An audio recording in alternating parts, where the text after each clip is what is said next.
So you heard this morning about the critical need to bring as much diversity as possible to our conversations. Without diversity, we are blind. And very often, we can use the ideas, the insights, the mindset of people who come from very different disciplines than ours, to progress, to understand change, and to adapt and change accordingly. So I think you're going to be surprised by our next speaker, who comes from Brazil. It's my great pleasure to introduce Roger Gracie. Roger has a phenomenal background, which we are going to investigate in terms of what it can generate in terms of insight, understanding for all of us. Roger's come from Brazil, as I said, and is a 10 times world champion of Jiu-jitsu, and particularly in mixed martial arts, which is a tremendous achievement just by itself. So, Roger, can you share a few words about yourself, who you are, how you came to Jiu-jitsu, and what it means to you? And we'll try to find the video in the meantime. Okay. So, first, it's a great pleasure being here, Thierry. Thank you, Mr. President. And so, to talk about a little bit about myself, I don't know if people are aware of the Gracie family. My family it created a revolution into the martial arts world. And it all started with my grandfather many years ago when he learned Jiu-jitsu from this Japanese that came to establish himself in Brazil. And I think what my family did to the art, they changed in a way that was a lot more passive. They took all the aggression of fighting because they were all very small. I know when I tell people, you know, I weigh 100 kilos, but you know, my grandfather had 5 brothers, and they were all small people. They had like 60 kilos, 62 kilos. And my grandfather really believed what he had was something special. So he wanted to prove how efficient Jiu-Jitsu is to the world, to people. And the only way to do that is fighting other people. So back in Brazil, they used to go to the newspaper and challenge anyone who would like to have a fight with them, for them to prove that they are, you know, what they have is special. They are the best fighters. And they used to, you know, they got very famous, challenge people and winning. And the whole process started by fighting other people and win. And they create events in Brazil and then they start challenging all the martial artists. Every single martial arts, karate, kung fu, boxing, anything, and they were winning. But the way they were winning is to let the opponent get tired by trying to win, and when they had no energy, and then they easily submitted. And the way that Jiu-Jitsu is very strong, the only way that you can really overcome someone which is 30 kilos bigger than you is being very close contact and taking the fight to the floor. Otherwise, it's impossible. The strongest person will win. But once you're both grappling, then it's possible for you to overcome a person 30 kilos. And you know, just for you to have an idea, the longest fight they have, it lasts 2 hours and 45 minutes. The guy was much younger, 30 kilos bigger than him. So is a very passionate way of fighting. Jiu-Jitsu, you don't need to strike your opponent to win. You win. You can overcome by, you know, chokes and locks, and I mean, and then you know, I don't know if people know the UFC, which is the biggest mixed martial arts event now in the world. It was created by my family to prove the efficiency of Jiu-Jitsu. And one of my cousins, Royce, and he was fighting, you know, the first 3 and 4. He was fighting everyone, all the different disciplines in martial arts, and he was winning. He was very skinny. He used to get in the cage wearing a kimono, and he shocked the world because before them, everyone understanding of fighting is stand up and strike, right? If you think about fighting, you're standing up and exchanging striking with your opponent. When you go to the floor, it's like, it's weird to see both people grappling. But that's what they used to do. They became specialists in on the ground fighting. And they, you know, create a revolution into the martial arts. But my family was very big. You know, initially there were 5 brothers. My grandfather had 21 kids. So we have a very long tradition of kids. So, I say I'm not part of a family, I'm part of a clan, It's generations of fighters. And, I grew up in that environment. And, when the family gathers, we're in the mat, fighting and exchanging techniques. And, I became one of them. I dedicated my life to the martial arts, to fighting Jiu-jitsu, and, till I decided to stop. Can you shed some light on the importance of a family business? In many respects, Jiu-jitsu was part of your family DNA. Your grandfather started it. You told us about this very expanded, large family, all doing Jiu-jitsu. How important it is in terms of achievement to have it in your DNA, part of your blood. Did it help you, or was it maybe an impediment because there was so much competition within the family that you found it hard to practice and excel? I think it's something that comes out naturally. It's, as far as I can remember, I was training with my cousins, learning from my uncles, my father. So it became very naturally. And with me, actually, I started training seriously late. No one thought I was going to become anything martial arts. I think when I was like around 10, 12, 13 years old, I was a bit of a chubby kid. And even my parents, they never really thought I was going to become who I became in the martial arts world. But, when I was around 14 years old, I set my mind. I went to spend our holidays with a few of my cousins, my uncles, and when I got back home, I'm like, I'm going to be the best fighter in the world. And, no one really believes me much, like a 14-year-old chubby kid saying he'll be the best in the world. It's like, okay, go train. But, I never gave up, ever. And it's, for me, it was just a choice that I made, and I, dedicated my whole life to it, and to the day I stopped. This morning, we had Arkady Dvorkovich in the session. He's the chairman of the World Chess Federation. When we boarded our plane to Yerevan in Paris, you were already seated, and I saw you playing chess on your phone. Is Jiu-Jitsu very similar to chess? What are the commonalities? It's very similar, but it's funny that I only realized how similar it is very late, on my late 20s, because, you grow up hearing that, fighting and chess are very similar, but I could never really create a connection until I started really playing chess. I mean, I'm far from being good at chess, but it was one of my hobbies. I love to play chess for a hobby. And when you start seeing in chess, you calculate the possible moves, like whatever situation you find yourself in on the chessboard, you can kind of see that, depending on the move you make, the game will go to a different direction. In fighting, is the same thing. Depends on the move, you see the game going to that direction or the other one. With the fighting, is exactly the same. Is the same approach, and the checkmate comes once you have a superior control in the board. And Jiu-Jitsu is the same thing. You get a superior position over your opponent, then the checkmate comes much easier. So it rarely comes from a position of strength on both sides. First, you dominate your opponent, then you apply the checkmate when his options are very limited. And chess are very similar. And so the way to relate that, I know there's an Armenian chess player back in, I think, the mid-90s, was one of the best chess players in the world, and the reason that he was so good, he had a best defense. He never attacked his opponent. He had one of the perfect defense. So so his opponent were attacking him. The moment that they make a mistake, now he capitulated on that mistake.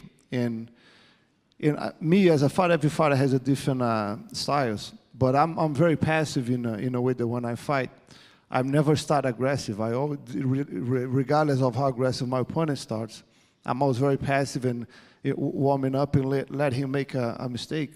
So my last fight of my career, I fought. I was already sort of retired, and then there was this other champion, the heavyweight champion, that was dominating the fighting scene, and I decided to fight him as my last fight. He's 10 years young. He's 10 years younger, about 15 kilos heavier, and I used exactly the same strategy. I was very passive in a way that he became very aggressive. The moment that he made a mistake, and then I capitalized that mistake and I won the fight. So, for you to see the similarity of, chess and jiu-jitsu. Good. The video is now ready. So as an interlude, we're going to watch it, and then we'll pursue our conversation.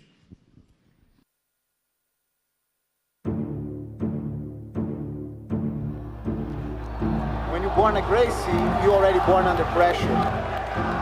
Everybody want to be with Gracie, no? Like Bruce Lee, the Gracies are the next revolution of martial arts. I'm the Lord. It's time for the family portrait, and that portrait goes to the Gracie family. Tradition.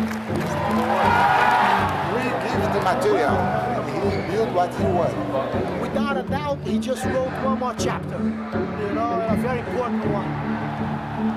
So it shows now that there's always some Gracie coming on.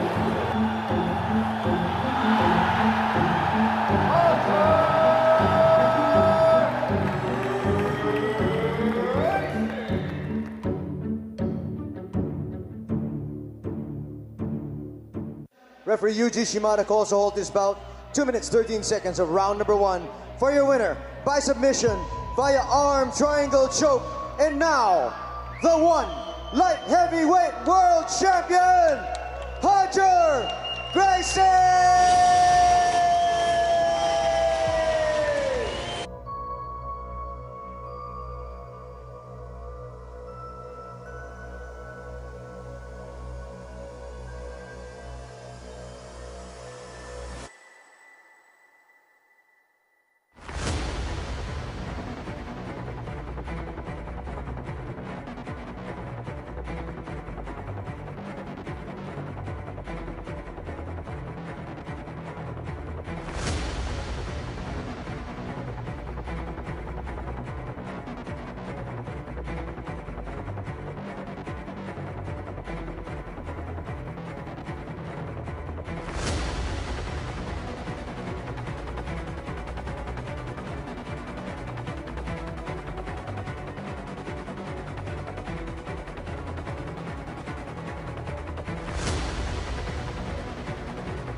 So, Roger, obviously, the level of physical preparation is stupendous. I mean, you need to be in exceptional form to be able to perform at that level. But can you share with us some insights regarding your mental preparation for these fights and world championships?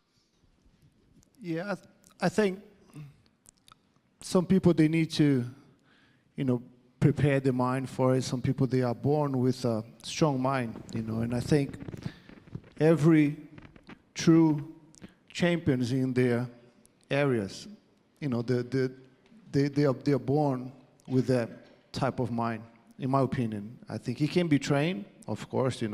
Some people, they get psychologists, to strengthen their mind. And some people, they're just born. And I think every true champion is born with that, because there's a quote I watched the other day, I think maybe 3 weeks ago, from the former president of the United States, Trump. And he was saying, for you to really succeed, for you to be great in what you do, you have to deal with pressure. And that for fighting is exactly the same thing. You have to be able to have a strong mind to deal with pressure, to deal with a stressful situation. which in fighting is right at your face. Someone is trying to destroy you. It somehow depends on the fighting style. But that it reflects for any aspect in life in any area. It's regardless of what your area is. If you crack under pressure, you're not going to go forward. You know, those people that, regardless of the situation that they find themselves in or how hard the situation is, if you keep a clear mind to deal and take better decisions at that moment, that's when you can really succeed, you know. So that means you won't make a mistake. So cracking under pressure means making mistakes. It's not taking the best decision that you could at that moment. And I think for me, you know, one of the reasons that I think I got so far was because I was always able to, regardless of the situation I found myself in, I always kept emotions out of it, kept a clear mind, and was able to make the best decision possible. So you just said that you kept a clear mind, you have always the situation under control, you succeeded in managing your extreme level of pressure. But do you have any tips to share? Did you meditate? Did you go for a walk? Did you practice Zen? What did you do in order to excel at keeping pressure at bay? So there's a few things that always help me. I always did a lot of visualization. So every time before a match, you know, it's inevitable that your mind keeps thinking on the outcome of the coming match. It's, I think, things you're doing. If you have a business meeting, you before the meeting, your mind will take you to that meeting automatically without you realizing. And until the event happens, you have full control over your mind. So how do you deal with thoughts, right? What does your thoughts take you? Does it put you into trouble? So every single time I was thinking about my matches coming up, I imagine myself fighting my opponents. And regardless of what happened, I was always winning, always winning. Sometimes your mind plays tricks, you put yourself into trouble, but then you click in and say, no, you overcome that, and then you win the match, and then you win the match. So that I naturally used to visualize weeks before any coming match I had. So that was like extremely helpful because you already won that fight 1,000 times before you step into that ring. So I think that it gives you a strength. And of course, you need to prepare physically because the mind only takes you so far. You know, they say fatigue makes cowards of us all, right? So once your energy goes, then that's it. Your body just not respond. So, you know, physical preparation is very important, but, you know, mentally, believing in yourself is as important as the body. There is at the moment, particularly in the US, an explosion of coaching schools and businesses. There is even one in Geneva called HINSA that was created by the doctor of Ayrton Senna, who is Brazilian as well, of course, a car driver. 350 people who advise global CEOs, policymakers, heads of state about how the lessons that you learn as a very high-level sportsman or woman can help you make better decisions. So do you have anything to share with our guests in terms of lessons, insights, tips about sleep, food, mental preparation, the necessity of exercising physically, etc.? Any tips that you'd like to share with the audience? I think something that is very easy, it's, you have to think our body as a machine, right? The brain is part of that machine. So if the better you look after your body, the better your brain will function. It's like exercise and eating healthy. You don't need to be an athlete. The minimum exercise. If you eat basically healthy food, so that means your body function will be better. So you'll be able to take better decisions. That is everyone should do. If everyone should exercise for their health, especially not if they don't think of the body. Think of your mind. It will help make you better decisions. And sleep, everything is part of it. It's not one thing alone. It will not work. Your nutrition, your food, your sleep, they all combining, and then you get a perfect machine to to take you wherever you want to go. That's a great conclusion to take us where we want to go. Well, thank you so very much. We would have continued this conversation with great pleasure, but sadly it's now coming to an end. But you are here for the next 24 hours and even more until tomorrow night, so we'll get a chance to talk to you further. And it's a fantastic pleasure to have you with us. Thank you, Chairman.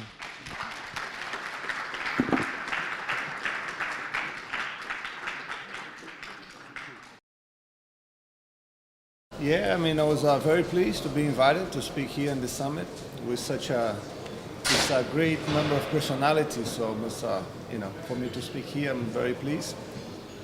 And this is my first time in a meeting. I'm having a great time. I didn't create any expectations, so I'm gonna get there and see what what I'll see. And then it's been amazing. It's a beautiful country. I've been traveling around a bit. I've been some churches, very old churches, some monasteries. So it's been having a great experience, because I think that's the only way that we can really discuss ideas, and hopefully from here people will leave with better solutions to make the world better, because we want to go towards greatness, and the only way to achieve that is if we work together. It's as long as we are separated, we go to a dark ages. So it's once we get together and work together, and then we can have a better world.